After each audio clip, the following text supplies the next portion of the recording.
الحمد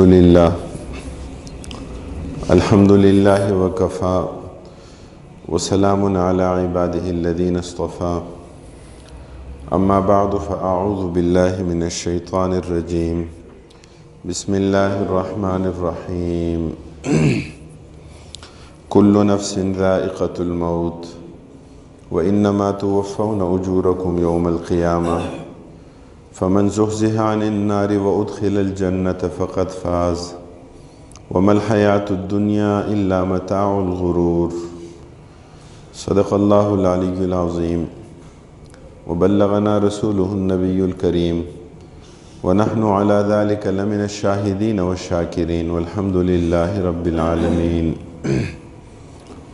حضرات گرامی، میرے بزرگوں، نوجوان ساتھیوں، بھائیوں، دین اسلام میں عبادات کا نظام، عبادات کا تصور، عبادت کی اہمیت فرد کے لیے بھی اور عبادت کی اہمیت اجتماعیت کے لیے بھی، اور عبادات کے دو پہلو کہ جن میں سے ایک پہلو کسی بھی فرد کا اپنے رب کے ساتھ تعلق استوار ہونا، اللہ تعالیٰ کے ساتھ تعلق کا بننا، للہیت اور خشیت، اور دوسرا پہلو اجتماعیت کا تصور، ایک دوسرے کے حقوق کی ادائیگی کا احساس۔ اس پر پہلے ہم نے بات کی۔ اللہ رب العالمین نے اسلام کے تفصیلی احکام قرآن کریم میں اور نبی اکرم صلی اللہ علیہ وسلم کی احادیث مبارکہ میں جن کا تذکرہ کیا گیا، کہ جس کی روشنی میں ہمیں یہ بات معلوم ہوتی ہے کہ بنیادی احساس، سب سے زیادہ مضبوط اور مستحکم تصور کہ جو ہونا چاہیے، کہ جو عبادت میں بھی ہو، کہ جو انفرادی زندگی میں بھی ہو، کہ جو معاملات میں بھی ہو، اور جو اجتماعی زندگی میں بھی ہو، وہ کیا ہے؟ وہ آخرت کی فکر ہے، فکر آخرت۔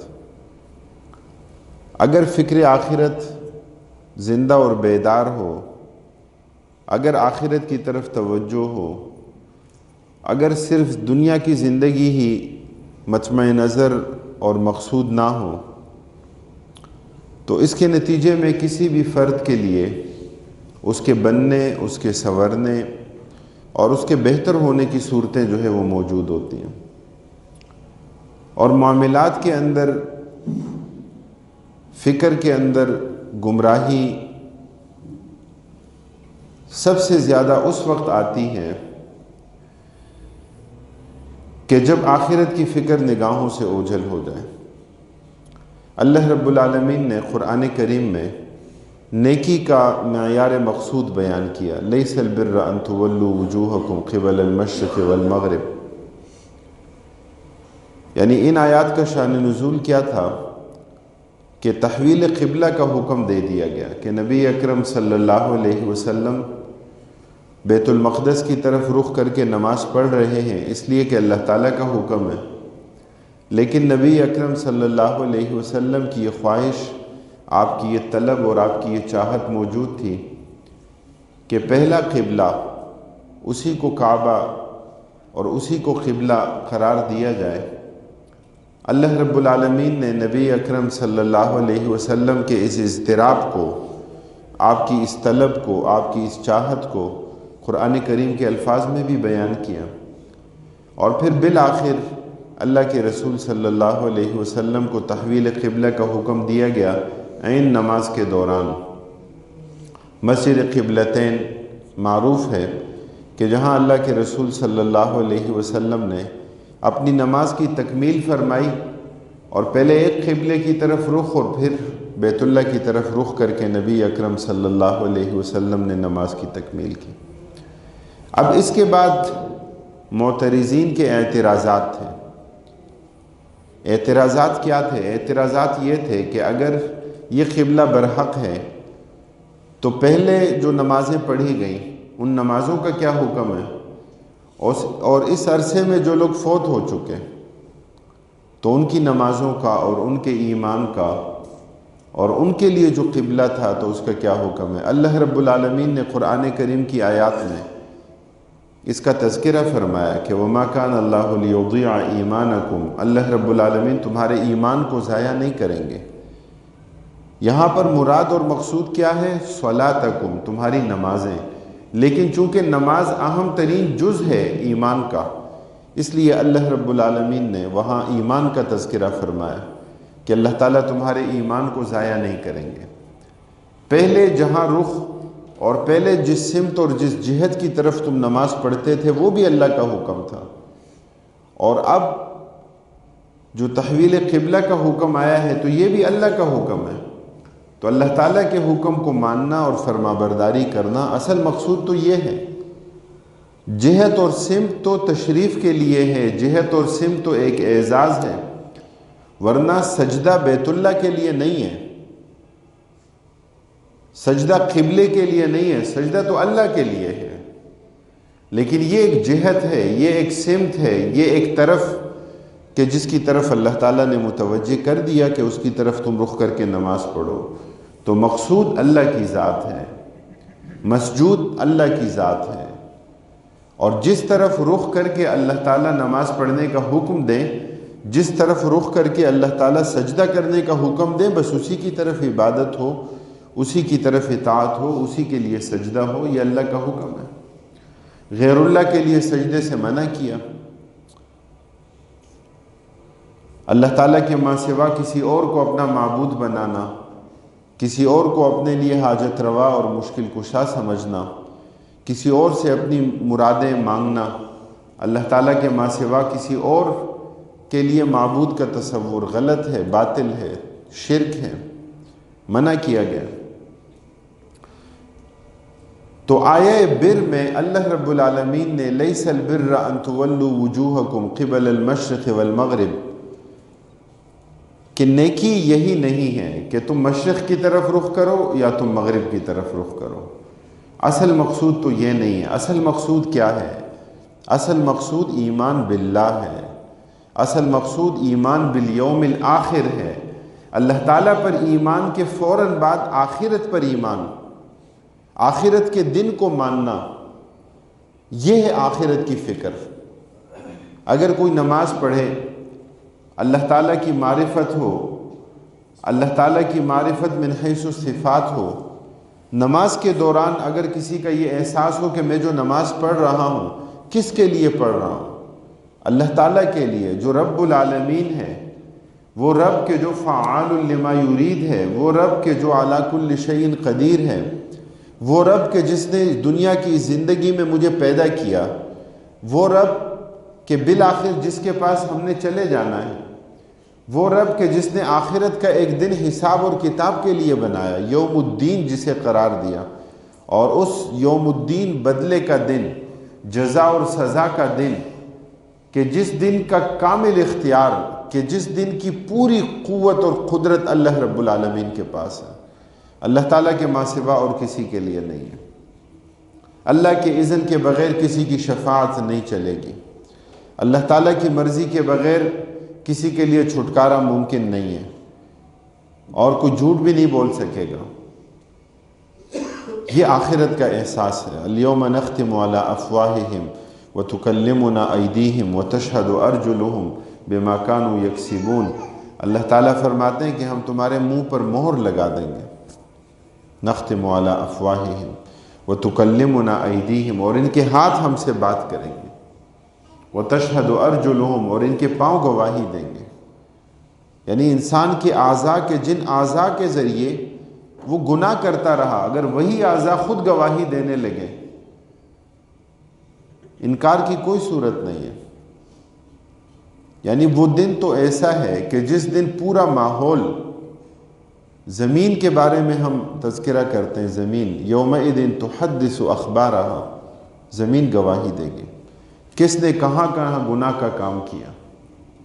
جس نے جہاں جہاں نیکی کا کام کیا وہ بھی لکھا جائے گا، اور جس نے جہاں جہاں لوگوں سے چھپ کر گناہ کا کام کیا، اللہ تعالیٰ سے چھپ کر تو نہیں کر سکتا، اللہ تعالیٰ سے نہیں چھپ سکتا، وقالوا لجلودهم لم شهدتم علینا، لوگ کہیں گے اپنی کھال سے، یہ جو ہماری سکن ہے، ہماری کھال ہے، کیا کہیں گے؟ لم شہدتم علینا، تم گواہی کیوں دے رہی ہو؟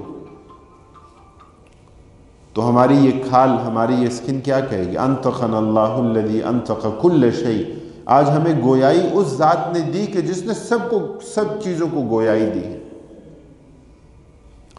گویائی اللہ نے دی، بات کرنے کی استعداد اور صلاحیت اللہ نے دی، انسان کا اپنا تو کوئی کمال نہیں ہے۔ دیگر مخلوقات انسان سے زیادہ قوت اور طاقت رکھنے والی، لیکن ان کے لیے ایسا نطق نہیں ہے، ان کے لیے ایسی گویائی نہیں ہے، ان کے لیے ایسا تکلم نہیں ہے کہ جس طرح کا تکلم، جس طرح کا نطق، جس طرح بات کرنے کی استعداد اور صلاحیت انسان کی، اظہار ما فی الضمیر کا جو ملکہ انسان کو حاصل ہے وہ اور جانوروں کو حاصل نہیں ہے۔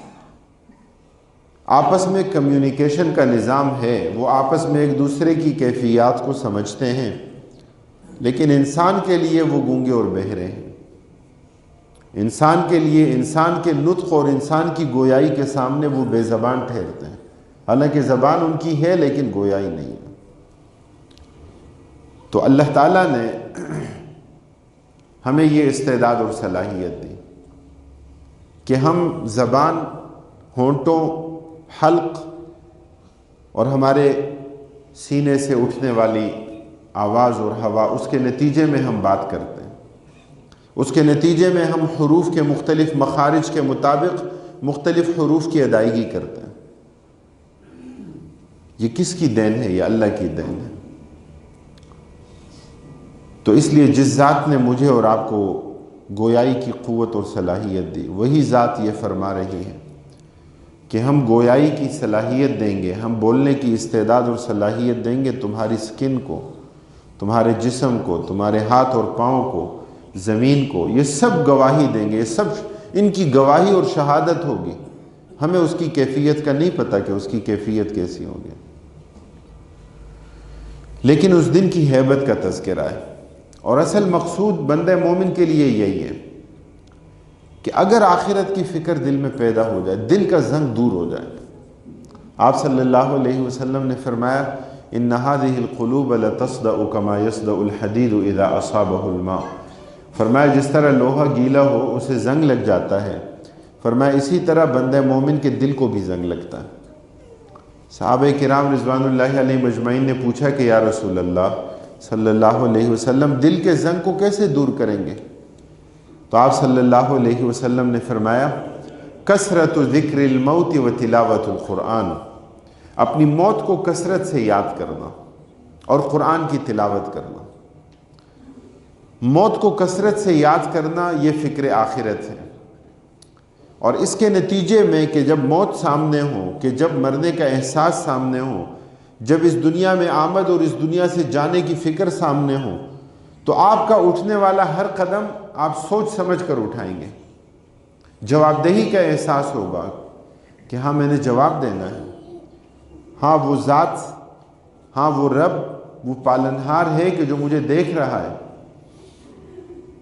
اعمال کی جواب دہی کا احساس، یہ آخرت کی فکر ہے۔ ہم فکر آخرت کی بات کرتے ہیں، آخرت کے مقابل میں لفظ استعمال ہوتا ہے دنیا، دنیا اور آخرت۔ دنیا کے جس میں ہم جی رہے ہیں، دنیا کے جس میں ہم شب و روز گزار رہے ہیں، دنیا کیا ہے؟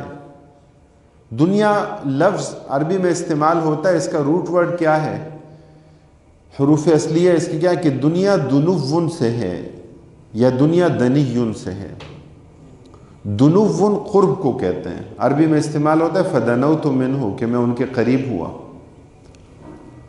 دنیا آخرت کے قریب ہے، دنیا آخرت سے متصل ہے، دنیا آخرت کے ساتھ پیوست ہے، دنیا آخرت کے ساتھ جڑی ہوئی ہے۔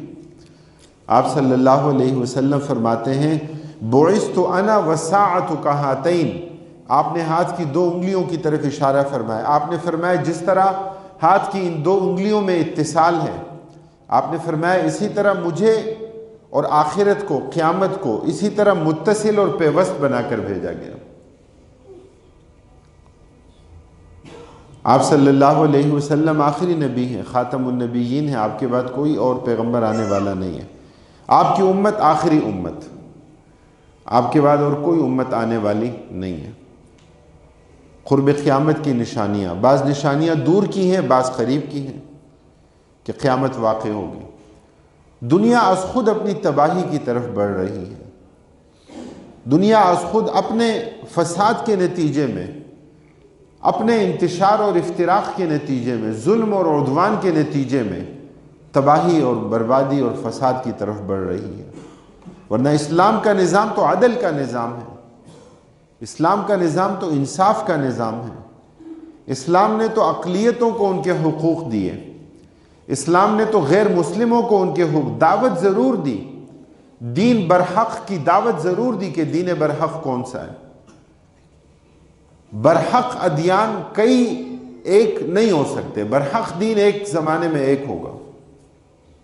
یعنی یہ انٹرفیتھ ڈائیلاگ کی بات نہیں ہے کہ جس میں آج کا جدید تصور کیا ہے، تقریب بین الادیان، انٹرفیتھ ڈائیلاگ، کہ اس میں یہ کہا جائے کہ ہاں یہ ہندو مت ہے، یہ بھی برحق ہے، ہاں یہ اسلام یہ بھی برحق ہے۔ مولانا صاحب کو بھی بٹھا دیا جائے اور ایک پنڈت کو بھی بٹھا دیا جائے اور پادری کو بھی بٹھا دیا جائے اور سکھ ازم والے کو بھی بٹھا دیا جائے اور کہا جائے کہ بس ایک دوسرے کو برداشت کریں اور رواداری کی بات ہو، برحق سارے ہیں۔ ایک وقت میں برحق دین ایک ہوگا، باقی ادیان منسوخ قرار پائیں گے۔ ہم تو آسمانی ادیان کی بات کرتے ہیں، دین سماویہ کی بات کرتے ہیں کہ جو ادیان کہ جو موجود تھے، جو برحق تھے، کہ جن کے پاس آسمانی کتابیں تھیں، کہ جن کے انبیاء کرام علیہم السلام کا تذکرہ موجود ہے۔ یہودیت، انبیاء کرام علیہم السلام، انبیاء کا ایک سلسلہ، آسمانی کتب اور صحیفوں کے نزول کا ایک سلسلہ۔ عیسائیت برحق دین تھا، لیکن نبی اکرم صلی اللہ علیہ وسلم کی آمد کے بعد اب برحق دین صرف ایک ہے اور وہ اسلام ہے۔ اس کا یہ مطلب ہرگز نہیں ہے کہ ہم برداشت اور رواداری کی بات نہ کریں۔ برداشت کی بات کریں، رواداری کی بات کریں، احترام کی بات کریں، اوروں کے جان اور مال کے تحفظ کی بات کریں، اوروں کے حقوق کی ادائیگی کی بات کریں، ہاں، لیکن یہ تصور ضرور رکھیں کہ برحق دین ایک ہے۔ اور اسلام کے حوالے سے ہم کبھی بھی ہم غیر جانبدار نہیں ہو سکتے۔ اگر ہم یہ سمجھیں کہ ہم غیر جانبدار ہیں تو اس کا مطلب کیا ہے؟ اس کا مطلب یہ کہ ہم نے اسلام پہ کمپرومائز کیا، پھر تو ہمارا ایمان شک میں ہے۔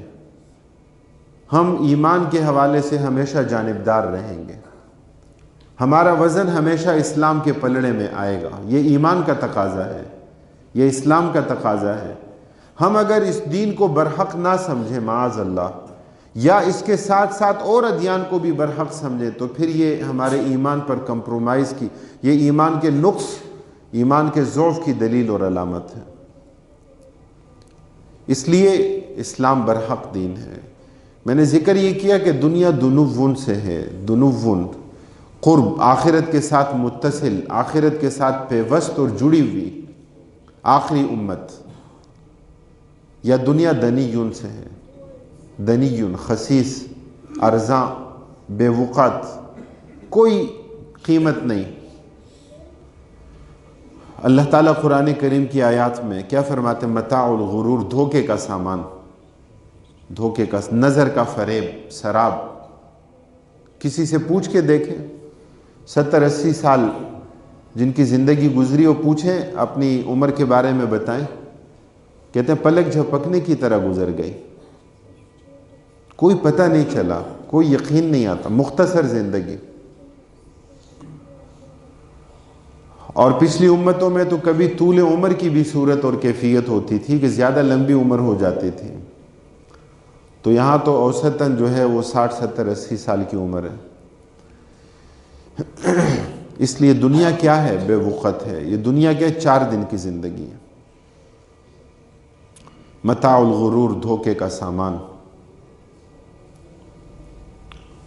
نبی اکرم صلی اللہ علیہ وسلم نے اس کی کیفیت کو بیان فرمایا۔ آپ صلی اللہ علیہ وسلم نے صحابہ سے فرمایا، مَا الدُّنْيَا فِي الْآخِرَةِ إِلَّا مِثْلَ مَا يَجْعَلُ أَحَدُكُمْ إِصْبَعَهُ فِي الْيَمِّ فَلْيَنْظُرْ بِمَا يَرْجِعُ فرماتے ہیں دنیا کی مثال آخرت کے مقابلے میں کیسی ہے؟ جیسے تم میں سے کوئی ایک سمندر کے کنارے بیٹھا ہو اور اپنی ایک انگلی وہ پانی کے اندر ڈبو دے، اور اس انگلی کو جب باہر نکالے تو پانی کا ایک قطرہ یا دو قطرے ٹپکتے ہیں۔ آپ صلی اللہ علیہ وسلم فرماتے ہیں یہ دنیا کی زندگی ہے، اور فرمایا آخرت کیا ہے؟ ٹھاٹے مارتا ہوا سمندر، جس کے قطروں کو تم گن نہیں سکتے، کہ جسے تم شمار نہیں کر سکتے۔ حافظ ابن حجر عسقلانی رحمہ اللہ فرماتے ہیں، صحیح بخاری کی شرح لکھی، بخاری کی اس حدیث کی تشریح بیان کی، فرمایا کہ اس حدیث میں یہ جو مثال سمندر کی دی گئی یہ بھی سمجھانے کے لیے ہے، ورنہ آخرت تو اس سے بھی زیادہ ہے۔ اس سمندر کی بھی تو کوئی حد معلوم ہو جائے گی، لیکن آخرت کیا ہے کہ جس کی کوئی حد معلوم نہیں ہے، جس کی کوئی انتہا نہیں ہے۔ کبھی اللہ رب العالمین قرآن کریم کی آیات میں دنوں کا عدد ذکر فرماتے ہیں کہ دنیا کی زندگی تو تم جی رہے ہو، فرمایا آخرت کیا ہے؟ یومن کان مقدارہ 50,000 سنہ، ایک دن 50,000 سال کے بقدر دن، 50,000 سال کے بقدر ایک دن کیسے گزرے گا؟ پہلے تو شاید لوگوں کی سمجھ میں یہ بات نہ آتی ہو اور ایمان بالغیب کی صورت ہو، یعنی اب تو فلکیات کے اس نظام کو جب ہم دیکھتے ہیں تو ہم بخوبی یہ بات سمجھتے ہیں کہ کتنے سیارے ایسے ہیں، ان کروڑوں سیاروں میں سے کتنے سیارے ایسے ہیں کہ جن کے لیے سورج کا طلوع اور غروب کا دورانیہ بہت زیادہ طویل ہے، کہ جن کے لیے ایک دن وہ ہمارے دنوں کی بنسبت وہ کئی گنا زیادہ ہے۔ اور یہ تو ہم بات ان سیاروں کی کر رہے ہیں کہ جن کے بارے میں کچھ ہمارے علم میں، کچھ ہماری دسترس میں معلومات آ گئیں، ورنہ بیشتر حصہ کہ جس کے بارے میں کوئی علم نہیں ہے، کہ جس کے بارے میں کوئی آگاہی نہیں، جس کے بارے میں ہم کچھ بھی نہیں جانتے۔ وَمَا أُوتِيتُم مِّنَ الْعِلْمِ إِلَّا قَلِيلًا، اللہ تعالیٰ فرماتے ہیں تھوڑا سا علم تمہیں دیا گیا۔ انسان بھی کیا عالم ہونے یا علیم ہونے کا دعویٰ کرے کہ جو اپنی ذات کے بارے میں کامل علم نہیں رکھتا، کہ جو اپنی ذات کو پوری طرح دریافت نہیں کر سکا، کہ جو اللہ تعالیٰ کی دی ہوئی نعمت، اللہ کی دین اپنے دماغ کا کامل استعمال نہیں کر سکا، وہ انسان کیا علم رکھنے والا ہوگا کہ جس کو نہ اپنے مبدأ کا پتہ کب آغاز ہوا، کہ کیسے اس کی اپنی طلب کے نتیجے میں نہیں ہوا، جو اپنے آغاز کے بارے میں نہیں جانتا تھا، جس کو اپنے اختتام کا نہیں پتا، کچھ نہیں پتا کب موت واقع ہوگی، کوئی نہیں جانتا۔ کتنا ہی علم کیوں نہ حاصل کر لے، کتنے ہی وسائل کیوں نہ جمع کر لے، کتنے ہی مال اور دولت کے انبار کیوں نہ اکٹھے کر لے، لیکن کیا کوئی اپنی موت کے بارے میں جانتا ہے؟ ان اللہ عندہ علم الساعہ۔ اور موت کیا ہے؟ ایک تو ہے فرد کی موت اور ایک ہے اس کائنات کی موت۔ فرد کی موت کہ فرد مر جاتا ہے، ہم میرے اور آپ کے مشاہدے میں ہمارے اعزاء اقربا رشتہ دار چلے جاتے ہیں۔ ایک ہے اس کائنات کی موت، آخرت، قیامت، جب سب کو مار دیا جائے گا، سب مر جائیں گے۔ نہ فرد کی موت کے بارے میں پتہ ہے اور نہ اس کائنات کی موت کے بارے میں پتہ ہے۔ ان اللہ عندہ علم الساعہ وینزل الغیث ویعلم ما فی الارحام وما تدری نفس ماذا تکسب غدا وما تدری نفس بأی ارض تموت۔ اس لیے ہماری عبادت میں نکھار کیسے آئے گا، ہمارے معاملات کیسے سنوریں گے جب آخرت کی فکر ہوگی۔ آخرت کی فکر کا یہ مطلب نہیں ہے کہ ہم دنیا کو چھوڑ چھاڑ کر، دنیا کی سب چیزوں کو ترک کر کے ہم تخلیے میں بیٹھ جائیں، یہ مطلب ہرگز نہیں ہے۔ یہ دنیا ذریعہ ہے، یہ دنیا سبب ہے اپنی آخرت کو بنانے کا۔ اس دنیا میں بہتر کام وہ آخرت کو سنوارنے کا ذریعہ اور سبب بنے گا۔ اللہ رب العالمین نے خلق الموت والحیات لیبلوکم ایکم احسن عملا، موت اور حیات اللہ کی تخلیق ہے، اللہ کی مخلوق ہے، اللہ نے پیدا کیا، یہ اللہ پر اثر انداز نہیں ہے۔ اور جب اللہ چاہیں گے تو قیامت کا دن ہوگا کہ جب موت کو موت کی نیند سلا دیا جائے گا، موت کو مار دیا جائے گا، پھر کیا ہوگا؟ حیات ہی حیات، زندگی ہی زندگی۔ جو دنیا میں ہے جو جنت میں ہیں ان کے لیے بھی حیات ہی حیات، اور جو جہنم میں ہیں ان کے لیے بھی حیات ہی حیات۔ تو اس لیے فکر آخرت ہمارے اعمال کو سنوارنے کے لیے ضروری ہے۔ قرآن کریم کی جو آیت میں نے آغاز میں آپ کے سامنے تلاوت کی، اللہ تعالیٰ فرماتے ہیں کہ ہر ذی روح کو موت کا ذائقہ چکھنا ہے، اور تمہیں تمہارا اجر پورا پورا دے دیا جائے گا، کسی کے اجر میں کمی نہیں ہوگی۔ ذرہ برابر نیکی کا کام کیا وہ بھی ملے گا، اور ذرہ برابر کوئی گناہ ہے وہ بھی ملے گا۔ ایک تو عمل ہے، دوسرا کیا نیت کا بھی حساب ہوگا۔ نیت، نیکی کی نیت، ارادہ، اس پر بھی نیکی ملے گی۔ یہ اللہ رب العالمین کی قدرت کاملہ ہے کہ جس نے فمن ہم بحسنۃ فلم یعملها کتبها اللہ عنده حسنۃ کاملہ، جو نیکی کا ارادہ کر لے اللہ تعالیٰ اس ارادے پر بھی اس کے نام اعمال میں ایک نیکی لکھ دیں گے۔ وَإِنَّمَا تُوَفَّوْنَ أُجُورَكُمْ يَوْمَ الْقِيَامَةِ، اور فرمایا فَمَنْ زُحْزِحَ عَنِ النَّارِ وَأُدْخِلَ الْجَنَّةَ فَقَدْ فَازَ، جو جہنم کی آگ سے بچا لیا گیا اور جنت میں داخل کر دیا گیا، حقیقی کامیابی یہی ہے۔ اور دنیا کی زندگی کیا ہے؟ متاع الغرور، دھوکے کا سامان۔ آپ صلی اللہ علیہ وسلم نے فرمایا، لوگ کہتے ہیں یقول العبد مالی مالی، یہ میرا مال ہے، یہ میرا مال ہے۔ فرمایا وَإِنَّ مَالَهُ مِن مَالِهِ ثَلَاثٌ، کہ اس کے مال میں سے اس کا اپنا مال کیا ہے؟ 3 طرح کا ہے۔ مَا أَكَلَ فَأَفْنَى، جو اس نے کھایا اور اسے ختم کر لیا، یہ اس کا مال تھا۔ وَمَا لَبِسَ فَأَبْلَى، جو لباس اس نے زیب تن کیا، اسے بوسیدہ کر دیا، یہ اس کا مال تھا۔ وَمَا أَعْطَى فَاقْتَنَى، جو مال اس نے اللہ کے راستے میں خرچ کیا، اپنے لیے آخرت میں ذخیرہ بنا لیا، یہ اس کا مال تھا۔ اور جو اس کے علاوہ ہے فَهُوَ مَالُ وَارِثِهِ وَتَارِكُهُ لِلنَّاسِ، وہ اس کے ورثاء کا مال ہے، وہ لوگوں کے لیے چھوڑ کر چلا جائے گا۔ اللہ رب العالمین فرماتے ہیں کہ موت کا ذکر تو اچھا نہیں لگتا، موت سے تم دور بھاگتے ہو۔ ان الموت الذی تفرون منہ، جس سے تم دور بھاگتے ہو، فإنہ ملاقیکم، فرماتے ہیں وہ تم سے آ ملے گی۔ کیسے آئے گی؟ کہاں سے آ کر ملے گی؟ یعنی تم بھاگ رہے ہو کہ پیچھے سے تمہارے پیچھے آ رہی ہے، اور تم اچانک دیکھو گے کہ تمہارے آگے موت آ کر کھڑی ہوئی ہے۔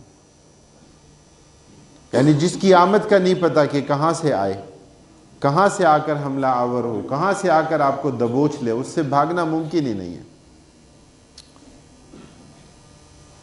اس لیے عزیزان گرامی، ہمیں کوشش اس بات کی کرنی چاہیے کہ ہم آخرت کی فکر کو اپنے دل و دماغ میں زندہ اور بیدار رکھیں۔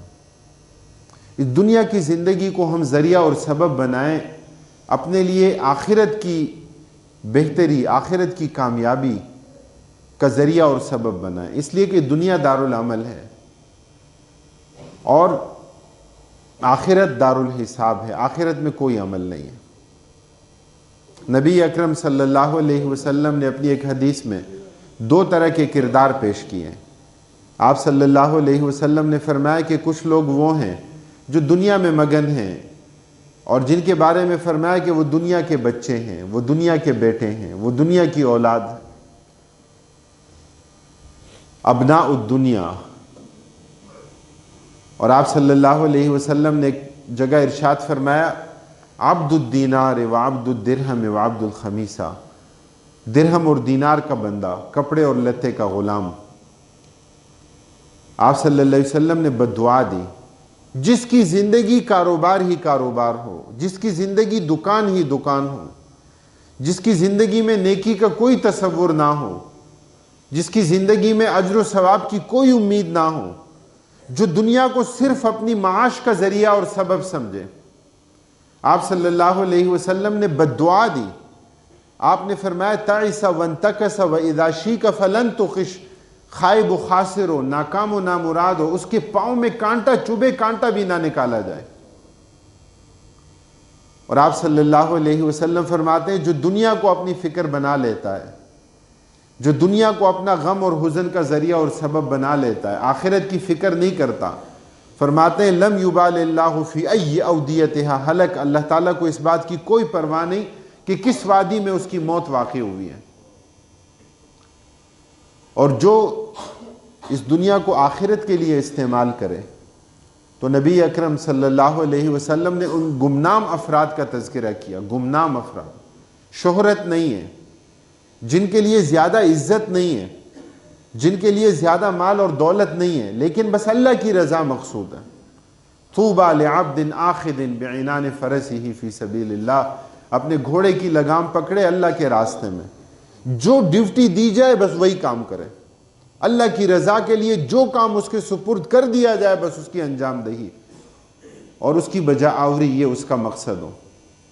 آپ صلی اللہ علیہ وسلم فرماتے ہیں ذی وجاہت نہ ہو، کسی کی سفارش کرے سفارش قبول نہ ہو، اجازت مانگے اجازت نہ ملے، لیکن اس کے باوجود اللہ کے ہاں بڑا مقام اور مرتبہ ہے۔